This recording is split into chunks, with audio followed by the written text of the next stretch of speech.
जिंदगी में कुछ पल ऐसे आते हैं जब लगता है कि हमारी दुआएं सुनी ही नहीं जा रही। आंखों में आंसू हैं, दिल में दर्द है और मन में बस एक ही सवाल गूंजता रहता है कि भगवान मेरी सुन क्यों नहीं रहे?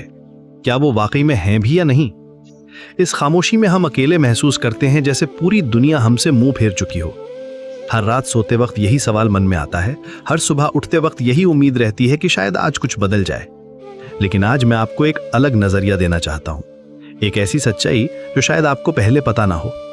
भगवान की तरफ से एक संदेश है, मैं मौन हूं लेकिन अनुपस्थित नहीं। ये खामोशी गैर हाजिरी नहीं है, बल्कि एक प्रक्रिया है, एक ऐसी प्रक्रिया जो आपको मजबूत बनाने के लिए जरूरी है। ये वैसा ही है जैसे एक माली अपने सबसे प्यारे पौधे को कुछ दिन पानी नहीं देता ताकि उसकी जड़ें और गहरी जाकर मजबूत हो सकें।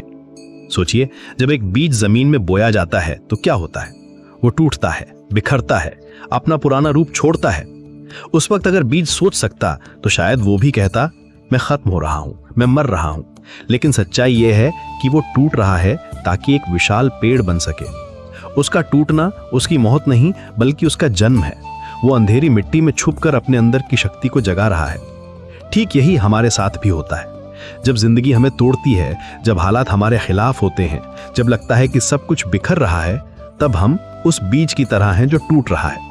लेकिन ये टूटना हमारा अंत नहीं, बल्कि हमारी शुरुआत है।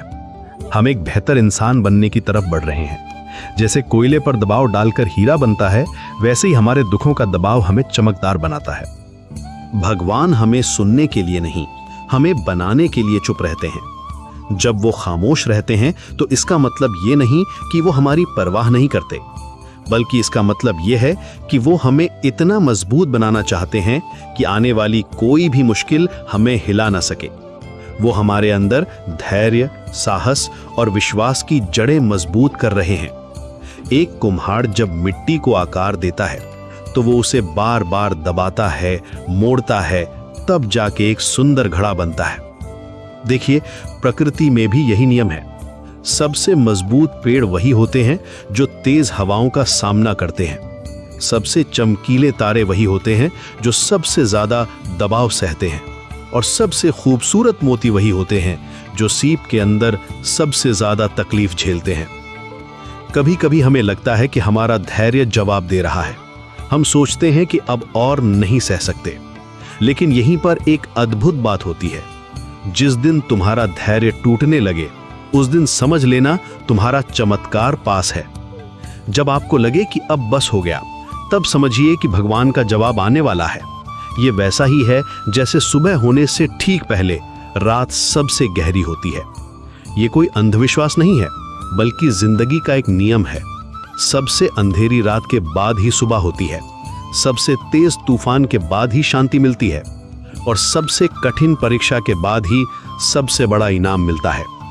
जब आप अपनी सीमा तक पहुंच जाते हैं, तब भगवान आपको दिखाते हैं कि आपके अंदर कितनी शक्ति छुपी हुई थी। भगवान देर करते हैं, अंधेर नहीं।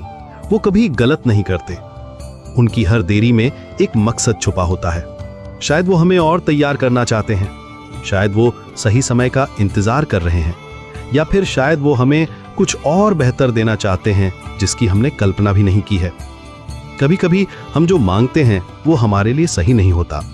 भगवान हमसे बेहतर जानते हैं कि हमें क्या चाहिए। आपके आंसू भी प्रार्थना होते हैं। जब आप रोते हैं तो वो आंसू भगवान तक पहुंचते हैं। वो हर बूंद को गिनते हैं, हर दर्द को समझते हैं, और आपकी प्रतीक्षा भी पूजा होती है। जब आप धैर्य से इंतजार करते हैं तो ये भी एक तरह की भक्ति है। आपका मौन भी उनसे बात करने का एक तरीका है। जब आप मुश्किल वक्त में भी उम्मीद नहीं छोड़ते, तो ये भगवान को दिखाता है कि आप उन पर भरोसा करते हैं। यही विश्वास आपको मजबूत बनाता है। हर आंसू आपको साफ करता है, हर दुख आपको निखारता है। इसलिए अगली बार जब आपको लगे कि भगवान खामोश हैं, तो याद रखिए, वो आपको सुन रहे हैं, आपको देख रहे हैं और आपके लिए कुछ खास तैयार कर रहे हैं। उनकी खामोशी आपकी मजबूती का जरिया है, आपका टूटना आपकी तैयारी है, और आपका धैर्य आपके चमत्कार की चाबी है।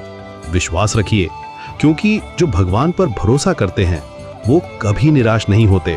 आपका समय आएगा, आपका चमत्कार होगा, और तब आप समझेंगे कि ये सारी खामोशी क्यों जरूरी थी। तब आप महसूस करेंगे कि भगवान ने आपको कितना प्यार दिया है, बस एक अलग तरीके से।